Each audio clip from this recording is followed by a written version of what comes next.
All right. Algebra 2, Lecture 5.3 and 5.4, OASA 2A22, the student will square binomials. We're going to run through this because I've noticed a lot of kids are making a very common mistake.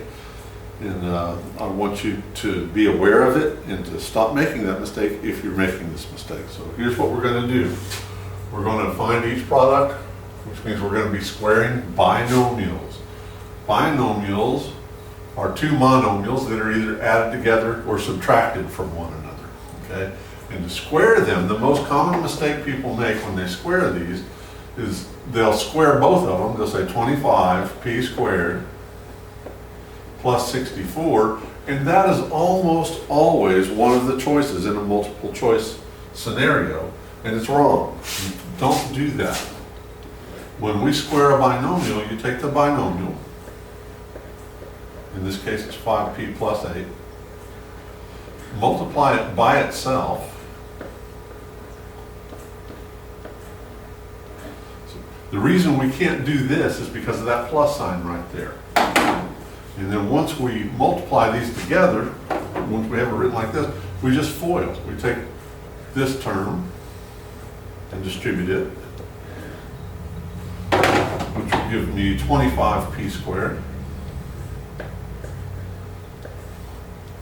plus 40p. And then we take the second term and do the same thing. Going to distribute this, multiplying each of these terms by 8, be plus 40p,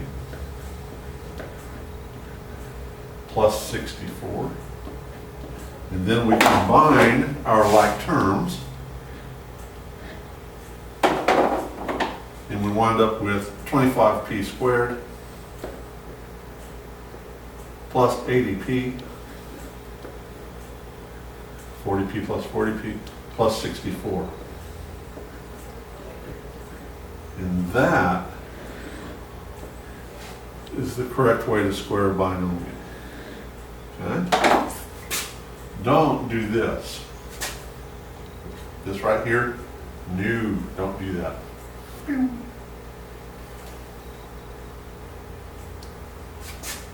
We FOIL. All right, let's take a look at another. We're going to do the same thing. I just want it to sink in. We're not going to call this 9x squared plus 9. What we're going to do is say 3x plus 3 times the quantity 3x plus 3. What a quantity squared means. And the reason we have to do this is because of this plus sign right here.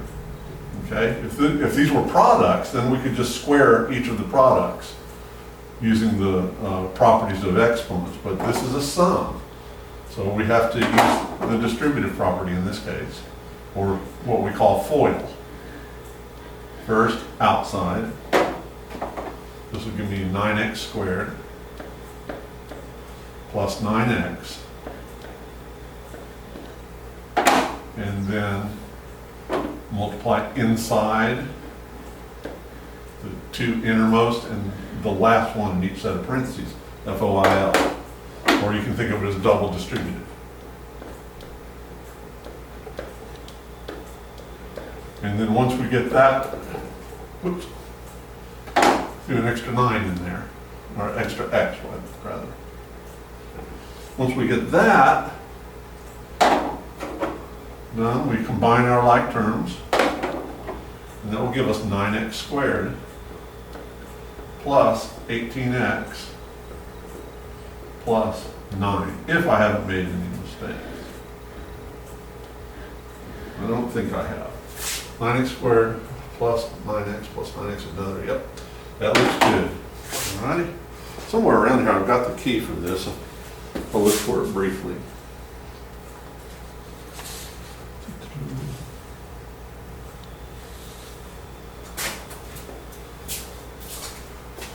p squared plus 80p plus 64, 9x squared plus 18x plus 9. All right. And here we have another one. It's a quotient this time. Move this out of the road, scoops this up. Oh, that is not what I wanted to do. Oh well. we're asked to square this binomial. It's a difference, but we have to do the same thing because it is a difference. If these were multiplied together, you could just square everything, but because it's a difference, we have to FOIL it. Or if you prefer to use a Punnett square, that'd be fine.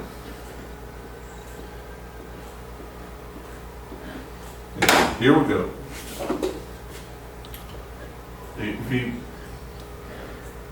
is going to be multiplied by both of those. And remember, that's a -4.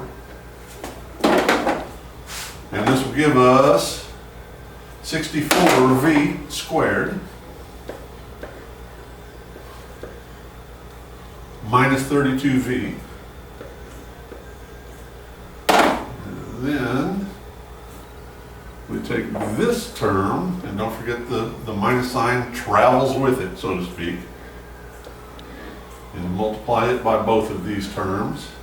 And that'll give me negative 32v again. -4 times -4 is positive 16. We combine our like terms,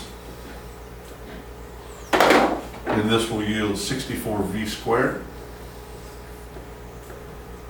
minus 64v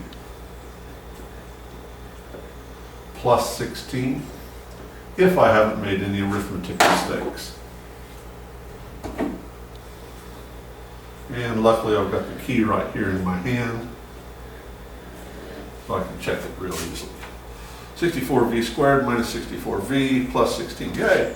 So that's what we're doing, because I've seen throughout the course of the semester and the year, when people square a binomial, they just square each term. You do not want to do that. That's a no. Do not do that. Okay? Do this. FOIL. Square of a binomial is a binomial multiplied by itself. Square of a binomial is the binomial multiplied by itself, and you FOIL. Then combine like terms.